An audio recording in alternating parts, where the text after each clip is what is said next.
last year, pimping the Clippers all year long. This year, he seems to have hitched his wagon to the Nets, and that wagon has derailed into a field somewhere in Detroit. As you saw, if you're watching some basketball last night, listen, you just can't ask Kyrie Irving and James Harden, if Kevin Durant's not there, to be able to handle the duo of Jeremy Grant and a Plumlee brother. So, of course, the Nets allowed 120 plus because that's what the Nets do. And Kyrie had some thoughts after the game about what is going wrong with the Nets and what they can do to fix it.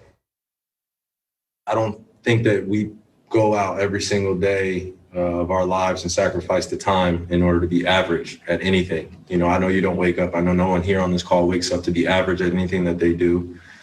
And we look very average, and we have the talent that the eye test presents that we should be dominating.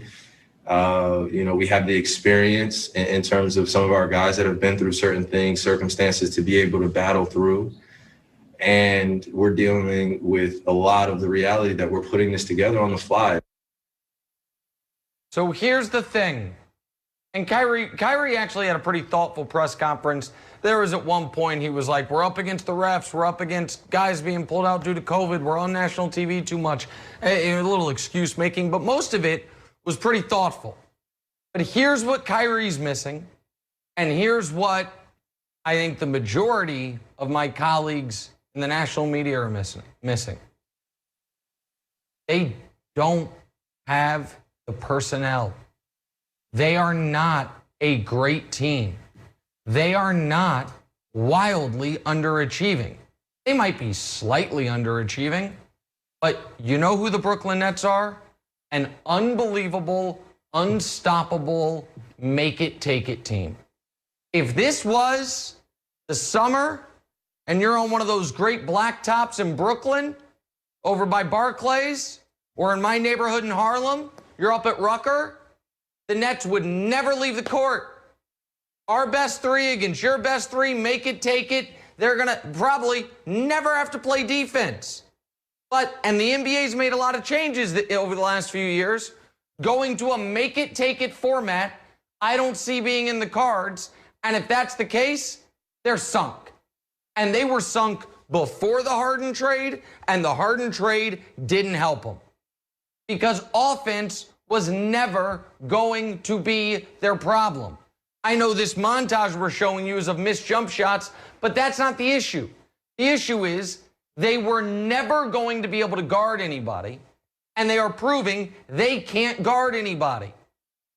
At this point, you know the stats. Over the last 30 years, the only NBA champion that was outside of the top 11 defensively was the 0-1 Lakers, which was a team that knew they could sleepwalk through the regular season because they had peak, prime, unstoppable Shaq and nearing his peak, Kobe Bryant. One of the greatest teams ever. Every other champion has been in the top 11 defensively. The Nets are 27th. They don't have, and it's not a try-hard issue. It's a personnel issue. And, you read that, the Nets, they might want to acquire Kevin Love. I love Kevin Love. That ain't going to help the problem, fellas. They're like, last night James Harden got mad at DeAndre Jordan. For what? He's DeAndre Jordan, and it's 2021.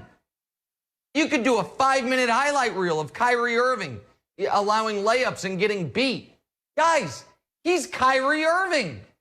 That's what he does. You have one plus defender in your rotation, Kevin Durant. And Josh Everly pointed this out on Twitter, and it's a really interesting point, and he's right. The Nets have one of the 5 greatest scorers in NBA history. And what they need from him is rim protection. What they need from him is lockdown defense. What they need from Kevin Durant is not scoring, which is what he does as well as nearly anyone in the history of the league. Because while James Harden is not the defender he was made out to be in Vine videos 6 years ago in Houston. The pendulum swung too far in the other direction where it's like, well, look at his deflections and blocks. James is actually a really good defender. No, he's not. He is a specifically good post defender because of his strength. But on the ball and off the ball defense, on the ball, he's average at best. Off the ball, he's bad. Kyrie is bad at everything defensively. Joe Harris is a bad defensive player. Jared Allen is a very good defensive player. He don't play there anymore. DeAndre Jordan, with respect, is approaching fossilization. The Nets are trying to do something that has never been done. You cannot go into the playoffs saying we're going to beat you 130, 128. And if you just glance at their schedule, points allowed, 124, 122, 123, 120, 149, 125, 128, 85 against the makeshift Heat, 124, 125, 147, 123. That's 120 plus with a couple 140-point games in every single game, points allowed, except for one over the last month. It's not about try hard. It's about personnel. And it was the concern when they traded for Harden. Now, he wasn't available, and I mentioned Tim Bontemps earlier. He floated this months ago. The guy they should have been trying to trade for is Rudy Gobert. What they need is an actual defensive presence. Right now, if they could trade Kyrie Irving for Kyle Lowry straight up, they would be demonstrably better. But they can't, and they're not going to. And by the way, well, then it's on the coaches. Okay, so Steve Nash and Mike D'Antoni are going to go to their well of experience on how to build great defenses. Guys, the Nets aren't underachieving.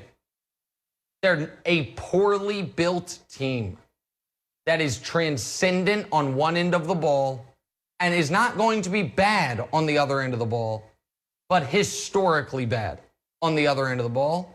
And that, my friends, is not only not the recipe for an NBA championship, that's a recipe for a second-round exit. Here is Alex Curry with the news.